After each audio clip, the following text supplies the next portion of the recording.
Olá, pessoal! Hoje nós vamos fazer um simulado contendo questões de português da banca IBAN. Vamos entender aqui o perfil dessa banca, quais são os principais temas cobrados, Quais são os principais assuntos cobrados por essa banca dentro da disciplina de língua portuguesa, tá bom?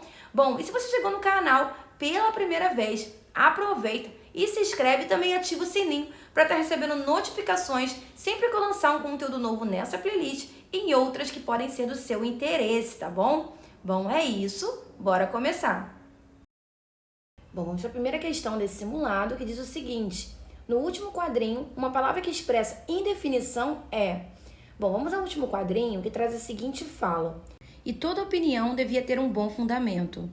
Para a gente conseguir resolver essa questão, vamos fazer então uma análise morfológica, de cada termo dessa oração. E é uma conjunção. Conjunção é um termo que faz uma ponte, uma conexão entre duas orações.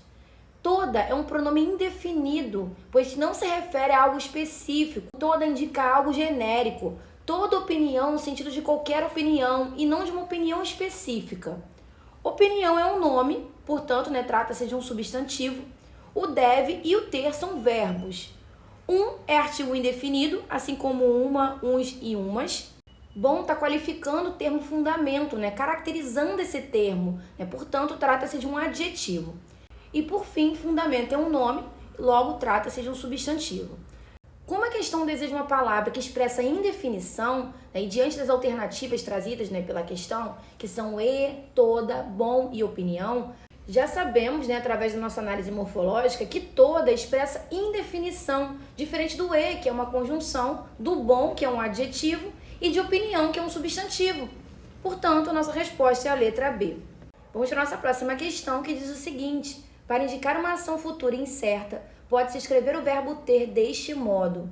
Bom, a questão deseja a conjugação do verbo ter, de modo que ele expressa uma ação futura, de modo incerto. Vamos então analisar as alternativas. Letra A, teria. O teria está conjugado no futuro do pretérito do modo indicativo. Para ficar claro, vamos à conjugação desse verbo. Eu teria, tu terias, ele teria, nós teríamos, vós terias, eles teriam. Por estar no tempo futuro, de cara já encontramos a nossa resposta, como sendo a letra A. Mas vamos analisar as demais alternativas. Letra B, tinha. O tinha está conjugado no pretérito imperfeito do indicativo. Eu tinha, tu tinhas, ele tinha. Nós tínhamos, vós tinhas, eles tinham. Note que por se tratar de pretérito, estamos falando aqui do passado. Como a questão deseja o ter expressando futuro, a letra B está errada. Letra C, tivera.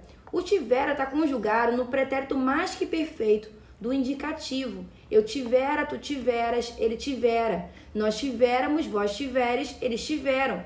Como se trata de um pretérito, ou seja, do passado, a alternativa também se torna errada, já que a questão pede o futuro. E por fim, a letra D traz o tivesse, que está conjugado no pretérito imperfeito do modo subjuntivo, que é um modo que exprime possibilidades, dúvidas e desejos. Vamos então à conjugação. Se eu tivesse, se tu tivesses, se ele tivesse, se nós tivéssemos, se vós tivesses, se eles tivessem. Como o tempo verbal aqui é o pretérito, ou seja, o passado, essa questão também não pode ser a nossa resposta. Vamos para a terceira questão desse vídeo, que diz o seguinte.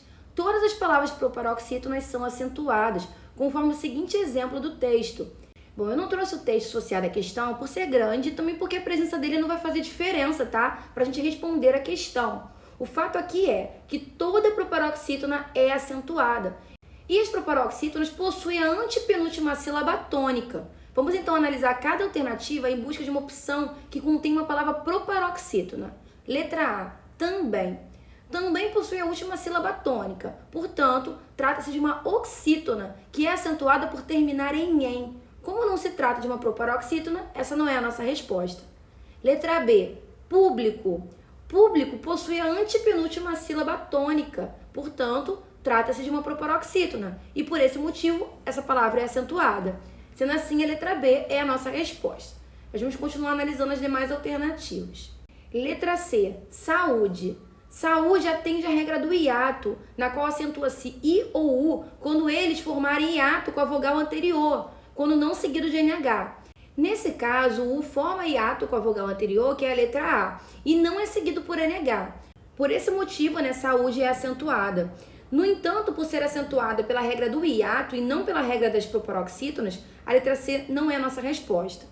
Letra D, mês. Mês é um monossílabo tônico, tá? Porque possui apenas uma única sílaba que é tônica. E nesse caso é acentuado, né, por se tratar de um monossílabo tônico terminado em E, seguido de S. Como não é acentuado pela regra das proparoxítonas, a letra D também não é a nossa resposta. Vamos para mais uma questão que diz o seguinte: esse conselho, que deve se reunir pelo menos uma vez por mês, acompanha as verbas que chegam pelo SUS. O trecho sublinhado está entre vírgulas por expressar a ideia de que. Bom, notem que nesse caso temos uma oração subordinada adjetiva explicativa.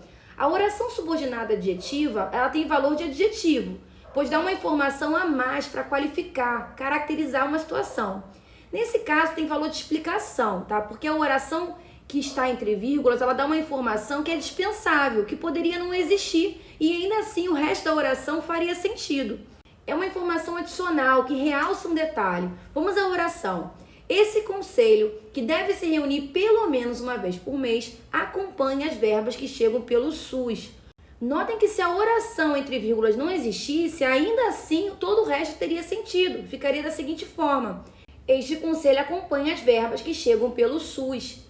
A oração entre vírgulas apenas realça que esse conselho se reúne pelo menos uma vez por mês. Informação essa adicional, com valor de explicação. Uma outra forma de identificar uma oração subordinada, adjetiva explicativa, é o fato dela sempre aparecer entre vírgulas, diferente das restritivas, que não aparecem entre vírgulas e que, nesse caso, especificam um termo. Portanto, como a oração sublinhada é classificada como oração subordinada adjetiva explicativa, o valor assumido por essa oração é de explicação e a letra A é a nossa resposta. Vamos para a última questão desse vídeo, que diz o seguinte: mas também dos limites externos ou internos de quem agia. O verbo sublinhado está no pretérito imperfeito do modo indicativo, expressando assim o seguinte aspecto da ocorrência da ação. Bom, mais uma questão trabalhando com o verbo, né, que é uma classe gramatical que expressa a ação, como dançar, cantar, pular, caminhar. Também pode expressar estado, como ser, estar, permanecer, ou ainda fenômeno da natureza, como chover, trovejar, nevar. O verbo sublinhado é o agia, que está conjugado no pretérito imperfeito do modo indicativo. O pretérito imperfeito ele expressa a ideia de um passado que ainda não foi completamente finalizado. Por exemplo, Sabrina estava se preparando para ir à escola quando foi surpreendida com a notícia que não haveria aula. Notem que a ação de Sabrina foi interrompida por outro acontecimento, o de não ter aula.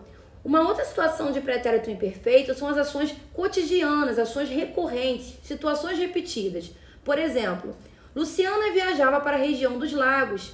Aqui a ideia é que Luciana recorrentemente viajava para a região dos lagos. Isso fazia parte da rotina dela. Além disso, notem que além do tempo verbal ser o pretérito imperfeito, o modo é o indicativo, que expressa certeza. Sendo assim, a gente já consegue eliminar a letra A. O pretérito imperfeito se aplica a situações rotineiras, recorrentes e não a eventualidades. Por isso, eliminamos a letra D.